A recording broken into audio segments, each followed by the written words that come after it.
একবার এই পদ্ধতিতে ছোলার ঘুগনি রান্না করে দেখুন, খেতে অসাধারণ লাগবে। এটি খেতেও টেস্টি আর তৈরি করা খুবই সহজ। অনেক সময় ছোলা ঠিকঠাকভাবে বয়েল হয় না, কিন্তু এই পদ্ধতিতে রান্না করলে ছোলা একদম পারফেক্টভাবে বয়েল হবে আর খেতেও দুর্দান্ত লাগবে। তাহলে চলুন রেসিপিটি শুরু করা যাক। আমি 7 থেকে 8 ঘন্টার জন্য ছোলা জলে ভিজিয়ে রেখেছিলাম।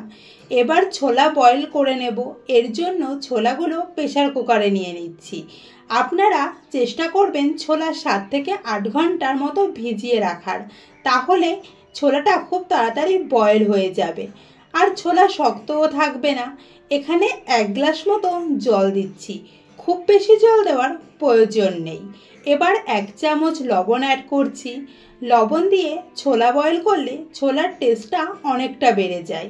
3টে সিটি দিয়ে ছোলা বয়েল করে নেব। ছোলা যতক্ষণে বয়েল হচ্ছে ততক্ষণে মশলার একটি পেস্ট রেডি করে নিচ্ছি। এই পেস্ট রেডি করার জন্য মিক্সির জারে 10 থেকে 12টা রসুনের কোয়া, আদা, 1 চামচ জিরে, 6 থেকে 7টা শুকনো লঙ্কা ও সামান্য জল দিয়ে একটি পেস্ট রেডি করে নিচ্ছি।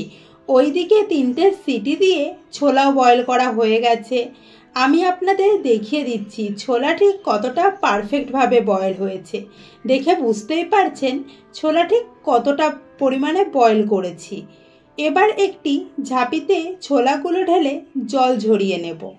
এবার কড়াইতে 3 চামচ মতো তেল দিয়ে অপেক্ষা করব তেলটা গরম হওয়ার জন্য। তেল গরম হয়ে গেলে আলু দিয়ে আলুটা ভেজে নেব। আমি আগেই আলু ছোট ছোট করে কেটে রেখেছিলাম। আলু লাল করে ভেজে নেব।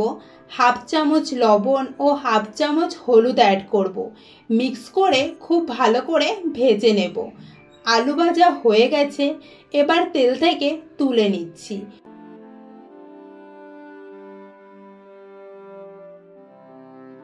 ওই তেলের মধ্যে 2 টুকরো দারচিনি, 2টো এলাচ ও 2টো তেজপাতা দিয়ে হালকা ভেজে পেঁয়াজ কুচি দিয়ে দেব।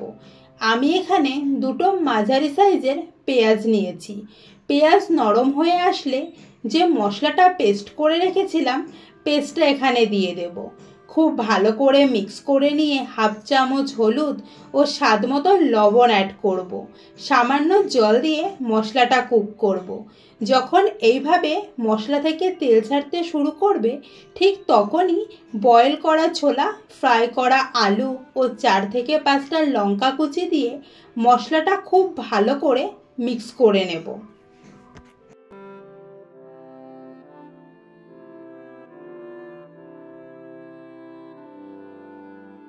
দেখতেই পাচ্ছেন খুব ভালোভাবে মিক্স করা হয়ে গেছে।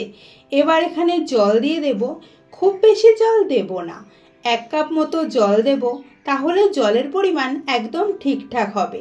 বেশি জল দিয়ে দিলে জল শুকানোর সময় ছোলা ওভারকুক হয়ে যেতে পারে, তখন খেতে একদমই ভালো লাগবে না।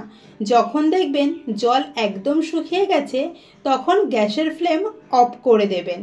তাহলে রেডি হয়ে গেছে আমাদের ছোলার ঘুগনি। রেসিপিটি কেমন লাগলো অবশ্যই কমেন্ট করে জানাবেন। আপনারাও বাড়িতে ট্রাই করবেন এবং কমেন্টে জানাবেন যে কেমন লেগেছে খেতে।